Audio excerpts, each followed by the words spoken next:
Hey, my rail riders, it's Rick Bailey here. We're hanging out in Ocean City, Maryland on vacation this week. And yeah, what am I doing a video while on a family vacation? Well, I missed Tom Kavinchak's Tom Trains and Things live stream last night, and apparently he answered a question that I had posed a few weeks or a few months back. I think it was a few weeks back. And either I didn't answer it correctly or Tom misunderstood it. It could have been one of both or either. I'm not sure.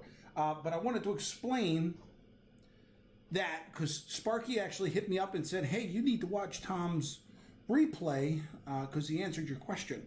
And then I did watch the replay, and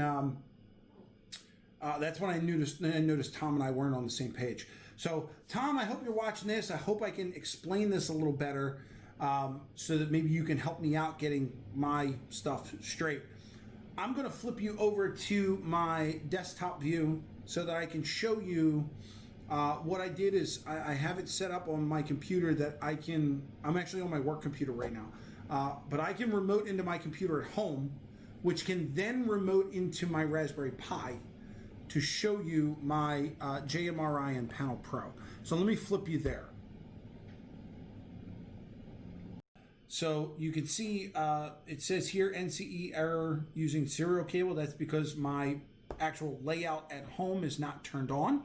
So JMRI is not communicating with the layout. Had it been, you would see some of these lines lit up in red because right now I've only built a panel showing what I'm using block detection for. So if there was something in the yard, you would see these lines lit up red. If there was something in this auto reverse loop, you would see that lit up red, as well as something in the helix, you would see that lit up red. Anyway, back to my question. Tom, I believe either I answered it wrong or Tom misunderstood the way that I asked it. But here's my question. Let me flip over to edit mode.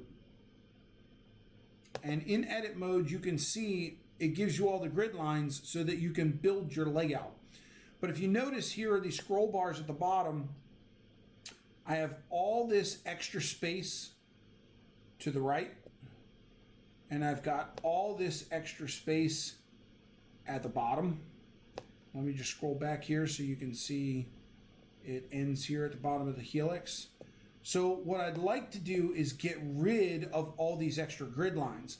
And one thing that Tom had mentioned was that maybe I left something out there, like maybe an anchor point or a turnout or something. So I'm getting out of edit mode here. I'm just going to scroll over so you guys can see there's nothing in the blank space. So I'm not sure why I have all that space there. I certainly didn't build it that way, so I'm not 100% sure. So, Tom, I hope that answers or asks the question correctly. I hope you know the answer. If anybody else viewing this knows the answer, please, by all means, go ahead and leave it in the chat below in one of the comments. And I want to see if I can get this thing fixed. It doesn't really bother me because I'm able to format this window so that I'm only seeing this. Eventually, I will build the rest of the layout in here because I'm sure there's going to be plenty more block detection to go around. So this is changing, but for future panels, I'd like to know this answer in case I have this same problem on an additional panel. So there it is, guys. There's my question. Hopefully you got an answer for me because I don't know. I hope you guys are having a good week. There's more to come. As soon as I get back from vacay, I've got some plans for some more videos. So I thank you guys for hanging in there so far, and hang in there some more because there's some good stuff coming, I promise you. Thanks again. Enjoy your week. I know I will down here at the beach. Take it easy. Thanks again, Rail Riders. We'll see you.